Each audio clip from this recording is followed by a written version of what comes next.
ती बोलली माझ्याबरोबर, तिने रिग्रेशन वगैरे नाही करवलं, पण मी तिला कन्सल्ट केलं, काउन्सिल केलं आणि त्यानंतर ती थोडीशी शांत आहे आणि आता अंडरस्टँडिंग आहे तिच्यामध्ये, की ओके ठीक आहे, या गोष्टी अशा होतात, मला ओव्हरकम करावं लागेल, मला शांत व्हावं लागेल असं.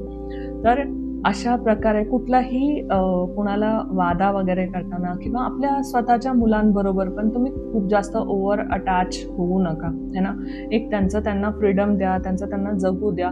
मी हे करेल तुझ्यासाठी, मी ते करेल, मी एम्पायर उभा करेल. तुम्हाला काय माहिती ना तुमच्याकडे किती आयुष्य आहे. आणि मुलं ती गोष्ट खूप डीपली घेतात आतमध्ये, की हां, पप्पांनी झालं ते करणार, है ना.